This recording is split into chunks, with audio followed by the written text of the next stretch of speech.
Como você deve saber, nosso corpo é formado por células, milhares de células, todas trabalhando juntas para fazer o nosso corpo funcionar. Por isso, entender como as células funcionam é fundamental para entender o nosso corpo. Então vamos destrinchá-las, dividi-las em vários pedaços e entender como esses pedaços funcionam, assim como fazemos com o nosso corpo. Bora lá! Na imagem a seguir, podemos ver uma célula. É uma representação esquemática, ou seja, é um desenho na qual nós fazemos para entender como as células de fato funcionam.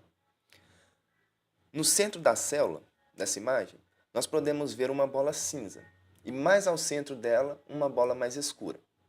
Essa parte cinza representa o núcleo da célula.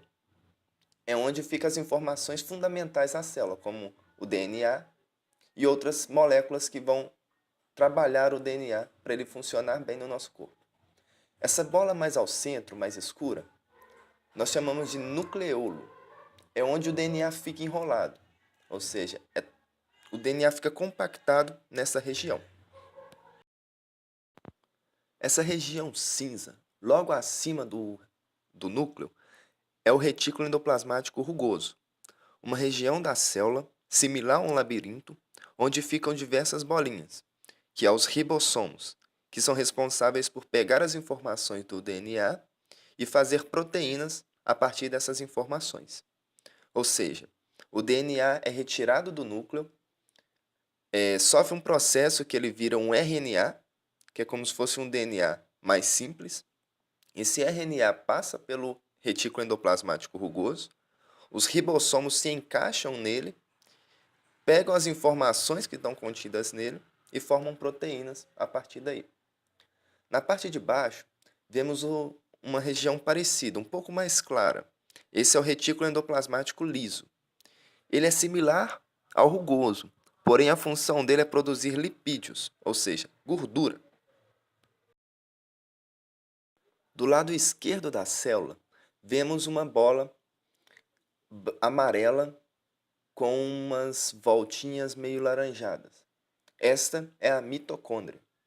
Ela é uma bactéria que fica dentro das nossas células e ela se alimenta das proteínas e dos nutrientes que tem ali no citoplasma. Essa bactéria usa o oxigênio da célula e a glicose para produzir energia. E essa energia ela não precisa.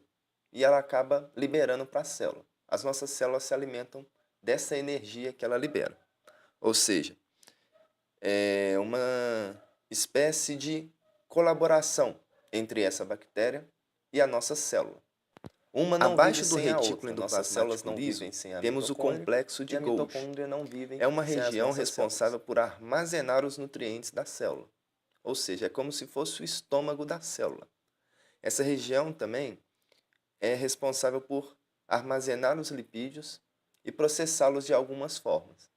Então, é uma parte muito importante em células de glândulas, ou seja, as células que ficam na glândulas salivares e nas glândulas lacrimais do nosso corpo possuem muito complexo de Golgi.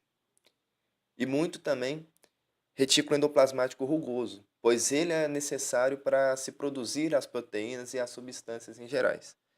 Ou seja, entender como essas partes funcionam é importante para ver como que certos órgãos do nosso corpo funcionam.